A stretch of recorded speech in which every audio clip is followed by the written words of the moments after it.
Welcome to Parsha with Purpose, where each Parsha becomes a guide to living with meaning, serenity, and joy.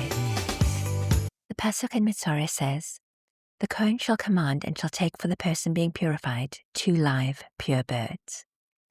And this is speaking about a person who's being purified from tzaras. The Zohar cryptically comments that 1 bird atones for evil speech and 1 bird atones for good speech. The tzaras that is spoken of is not the physical affliction which is commonly translated as leprosy.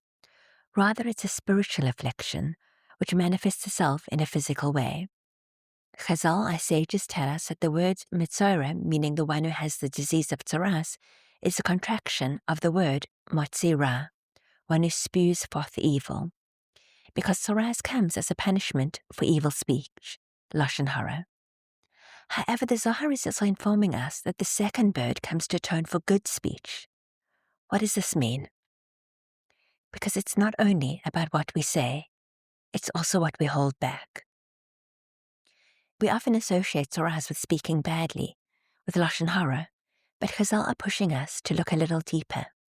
Speech isn't just about avoiding harm, it's about using a gift. And when that gift sits unused in the moments it's needed most, something is missing. A kind word, a compliment, a "wanna share my chocolate." Those small things don't feel dramatic, or maybe the chocolate does, but they can change someone's entire day, sometimes even more than that. But when they're absent, something subtle but real is lost. Rabbi Frand explains that both of these, speaking negatively and withholding the positive, come from the same place. It's not really a problem of speech, it's a problem of how we see. The first voice of negativity in the Torah is the snake.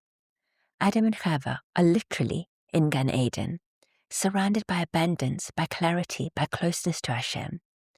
And the snake looks at all of that and finds what's missing. And that's the root, to look at something good and instead of seeing the good, to zoom in on the lack. That same pattern shows up again with the spies, a land flowing with blessing, and they come back with fear, with criticism, with a distorted lens. Lashon hara begins there, not in the mouth, but in the eye, in the way we choose to interpret what we see. And the opposite is also true. To train ourselves to notice the good, to say it out loud, to give it generously. That's not just nice, it's avodah, and it's very much the work of these days. As we move through Sfiras HaOmer, we're not doing anything dramatic.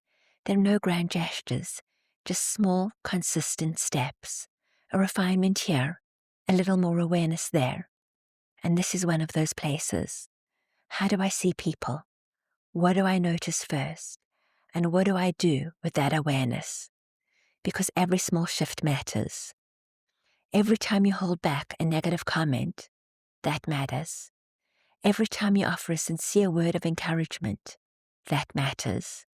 Every time you choose to see someone a little more generously, that matters. You don't need to change everything overnight, but you do have something to contribute today in the way you speak, and even more in the way you see. And maybe that's what those 2 birds are reminding us, not just to be careful with our words, but to become the kind of people who naturally see the good and bring it into the world, one step at a time. Good Shabbos.